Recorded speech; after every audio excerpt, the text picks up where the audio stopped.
बिस्मिल्लाहिर्रहमानिर्रहीम। लाखों करोड़ों दुरूदो सलाम मोहम्मद मुस्तफ़ा सल्लल्लाहु अलैहि वसल्लम और आले मोहम्मद पर। मैं हूं उमर दराज गोंदल। इस वक्त सूरत हाल ये है कि पाकिस्तान तहरीक इंसाफ के जो उम्मीदवार हैं वो मुल्क भर में पहले नंबर के ऊपर दिखाई दे रहे हैं। मैं आपको सीट्स बता देता हूं जो अब तक कौमी असम्बली के 185 हल्के 265 में से आए हैं। उसमें से पाकिस्तान तहरीक इंसाफ के जो हिमायत याफ्ता उम्मीदवार हैं वो 77 हैं। नंबर 1। नंबर 2 मुस्लिम लीग नून, उनसे जो है वो 21 सीटें पीछे हैं, यानी उनकी तादाद 56 है। पाकिस्तान पीपल्स पार्टी जो है वो 43 पे है और बाकी जमातें उनसे पीछे हैं। इसी तरह से अगर पंजाब असेंबली की बात करें तो पंजाब असेंबली में पोजीशन काफी हद तक वाजे हो गई है। 296 में से 247 सीटों का जो नतीजा है वो आ गया है और उसमें मुस्लिम लीग नून जो है वो 116 सीटों के ऊपर कामयाब हो गई है, जबकि जो आजाद उम्मीदवार है उनकी तादाद 115 है। पाकिस्तान पीपल्स पार्टी जो है उनके उम्मीदवारों की तादाद 8 है। इसी तरह से खैबर पख्तूनख्वा के अंदर 99 सीटों का आ गया है, बाकी सिर्फ 14 सीटें रह गई हैं।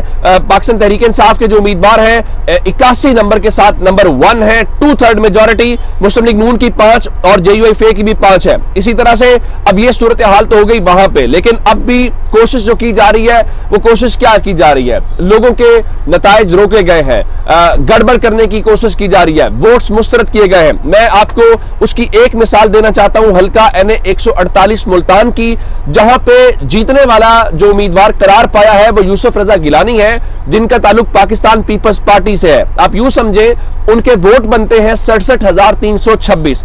उसके बाद पाकिस्तान तहरीक इंसाफ के बैरिस्टर तैमूर मलिक जो है वो दूसरे नंबर पे हैं, उनके भी 67,022 वोट हैं। यानी आप यूं समझिए 304 वोटों से 304 वोटों से जितवा दिया गया है। किनको वो जितवाया गया? यूसुफ रजा गिलानी को। कैसे जितवाया गया है? इस हल्के के अंदर 12,665 वोट मुस्तरद कर दिए गए।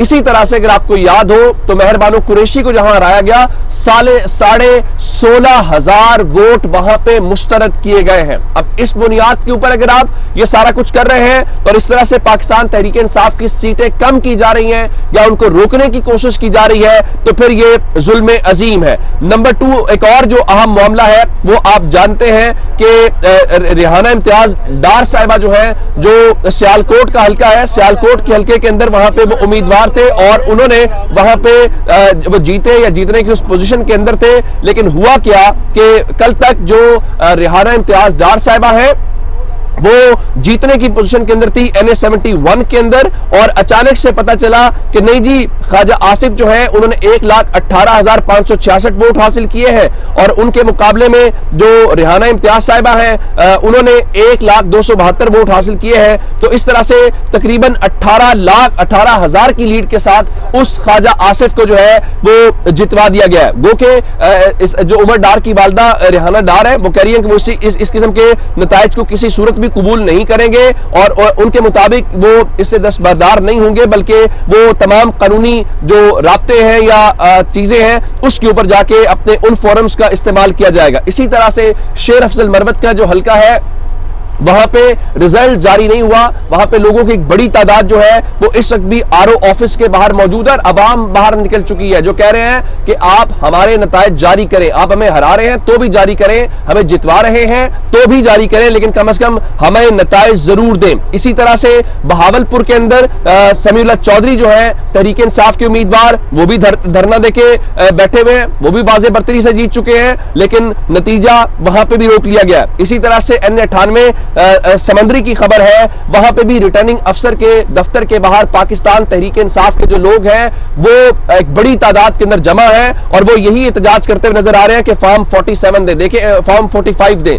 आप याद रखें पाकिस्तान तहरीक इंसाफ नहीं, बहुत सारे जर्नलिस्ट इल्जाम लगा रहे हैं कि मुस्लिम लीग नून जो है वो मॉडल टाउन के अंदर जो है वो इस हवाले से बाकायदा फॉर्म 45 तैयार कर रहे हैं और वही इलेक्शन कमीशन जो है आगे उसको अपलोड करके कहता है कि ये रिजल्ट के तौर पे है। ये मैं नहीं कह रहा, मिसाल के तौर के ऊपर मुख्तलिफ जो जर्नलिस्ट हैं वो तो ये भी कह रहे हैं कि इवन जो ख्वाजा इसरार अहमद लिखते हैं कि जराए के मुताबिक लाहौर से मुस्लिम लीगी रहनुमा साद रफीक का भी फॉर्म 47 तैयार किया जा रहा था और उन्हें भी नवाज शरीफ की तरह भारी अक्सरियत से जितवाया जा रहा था, मगर ख्वाजा ने मना कर दिया और फॉर्म 47 के इजरात से पहले अपने मुखालिफ उम्मीदवार को मुबारकबाद दे डाली। देखिए, तहरीक इंसाफ की सीटें कम हुई या ज्यादा हुई उसको छोड़ देते हैं। आज शौकत बसरा जो उनके इलाके में भी एहतजाज हो रहा है, उन्होंने एक बड़ी सादा बात की, उनका हम ये इलेक्शन वाज़े तौर पे जीत चुके हैं, अगर हम नहीं जीते, हमारे उम्मीदवार जीते हैं, आप कुरान पाक के ऊपर हल्फ दे दें, हम पीछे हट जाएंगे कि हम वाकईतन हार गए। मैं आपको बताऊं,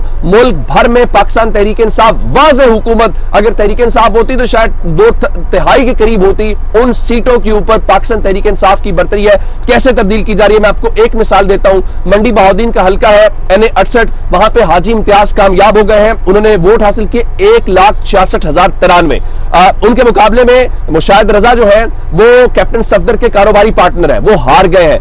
रिजल्ट रोका गया और रिजल्ट रोकने के बाद जो है कोशिश की गई, लेकिन चूंकि लाख से ज्यादा लीड है, लाख के करीब लीड है, उसको पॉसिबल नहीं है। अब उसके बाद हो क्या रहा है, उसके बाद हो ये रहा है, यहां पे भी हजारों की तादाद में वोट मुस्तरद किए गए। मंडी बहाउद्दीन का एक और हल्का है NN 69, वहां पे जो कौसर परवीन साहिबा है उनकी वाज़े बर्तरी है, जो उनके पास फॉर्म 45 है, लेकिन नासिर बुसाल जो है वो जो हरबा इस्तेमाल कर सकते थे फिर भी जीत नहीं पाए। ये अलग बात है कि वहां पे डेरे डाले हुए हैं DC के ऑफिस के अंदर। अब उनके भाई इमदादुल्लाह बुसाल अगर अपना असर और रसूख इस्तेमाल करके विफाकी सेक्रेटरी होने के नाते ये चाहते हैं कि उनको जितवा लें, तो फिर क्या ऐसी जीत का फायदा है। हमीदा वहीदुद्दीन मंडी बहाउद्दीन से शहर से हार गई है, कोशिश की जा रही है कि वहां पे उनको जो है वो सीट दी जाए।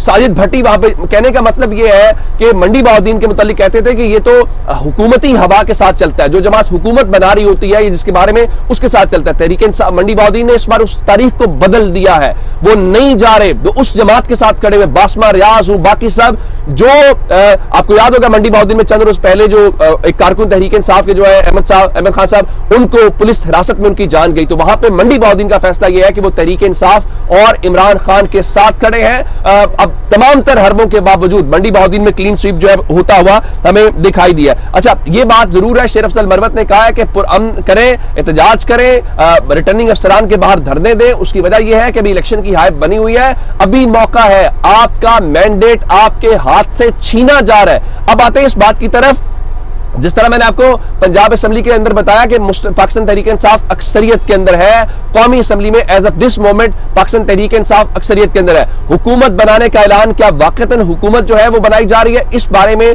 जो हमाद अजहर साहब है पार्टी के सदर पंजाब के, उन्होंने एक बाज़ाब्ता ऐलान किया है। वो कहते हैं कि पंजाब असेंबली में तहरीक इंसाफ की 2/3 अक्सरियत है, फॉर्म 45 हमारे पास मौजूद है, इंशाल्लाह सूबे की हुकूमत भी हम ही बनाएंगे। इसका मतलब यह है कि पाकिस्तान तहरीक इंसाफ, इसमें कोई शक नहीं है कि पंजाब में आजाद उम्मीदवार अक्सरियत के अंदर है और वो हुकूमत बनाते हैं। हुकूमत ना भी बनाए, वो तगड़ी ऑपोजिशन होंगे जो कम से कम मुस्लिम लीग नून के लिए एक बड़ी प्रॉब्लम साबित होंगे।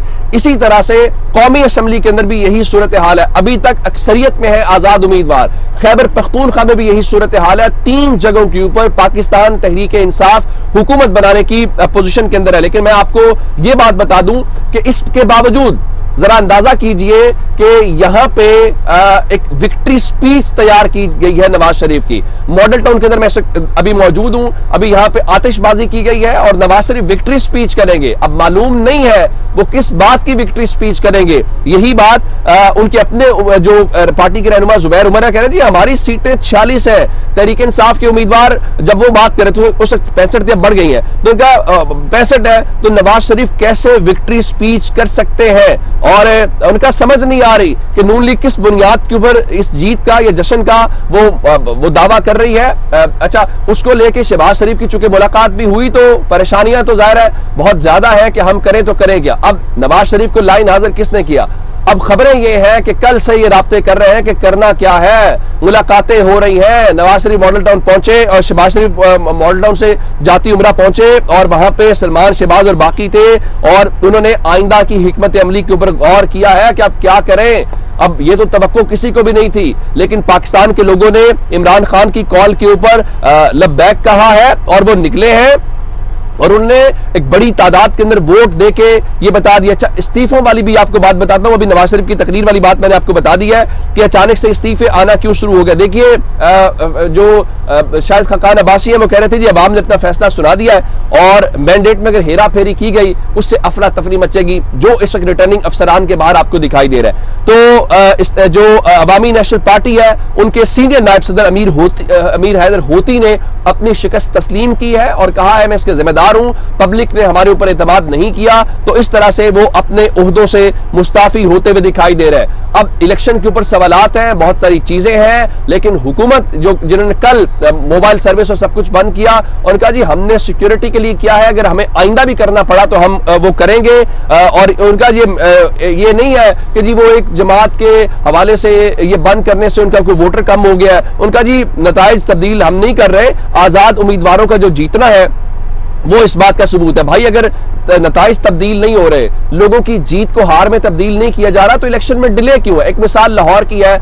आप तहरीक इंसाफ के किसी बंदे से, नाक़िद से, बदतरीन मुखालिफ से पूछेंगे तो वो भी कहेगा कि ओन चौधरी के बजाय वहां पे सलमान अकरम राजा वाज़ेह अक्सरियत के साथ थे, लेकिन वहां पे ओन चौधरी जीत गए। अब लाहौर हाई कोर्ट में दरखास्त दायर की, वहां पे जस्टिस बाकर नजफी साहब की अदालत में, तो वहां पे इलेक्शन कमीशन के वकील ने यह बयान दिया है कि जनाब जो N128 के रिटर्निंग अफसर है वो नताइज का ऐलान हुआ तब से वो गायब है, हम उनको लोकेट नहीं कर पा रहे कि वो कहां पे हैं या क्या कर रहे हैं। अब मुझे ये बताइए, जहां पे ये सब कुछ हो रहा हो तो फिर क्या होता है? अच्छा, एक इस्तीफे की खबर मैंने आपको अमीर हैदर होती के इस्तीफे की दी, दूसरी खबर खुशाब से आई है जहां पे एडिशनल डिप्टी कमिश्नर के मुतालिक एक सर्कुलेट लेटर कर रहा है जिसमें उन्होंने एक नज्म भी लिखी है और उन्होंने बताया है कि वो एडिशनल डिप्टी कमिश्नर जनरल के तौर के ऊपर काम कर रहे हैं और अब वो फर्दर काम नहीं करना चाहते। वही दबाव, वही मनपसंद नतीजा लेने की बात है। लेकिन N87 खुशाब के ये जो रिटर्निंग अफसर थे उन्होंने अपने ओहदे से इस्तीफा दे दिया है और उन्होंने यहां पे किसी भी किस्म का दबाव कबूल नहीं किया। अच्छा, इलेक्शन कमीशन के ऊपर बहुत सवाल आते हैं, उनकी नालायकी, उनकी नाकामी। अब अगली खबर सुन लीजिए कि उनकी अपनी वेबसाइट का जो सर्वर है वो भी डाउन हो गया है और अब इसका मतलब ये है कि अवाम तक एक्सेस नहीं है। इसी वजह से मैं कहता हूं कि ये इलेक्शन कमीशन और सिकंदर सुल्तान राजा जो है उन्होंने इस कौम के साथ जो कुछ किया, कौम उसको भूलेगी नहीं। अपना बहुत सारा ख्याल रखिएगा। खुदा हाफिज।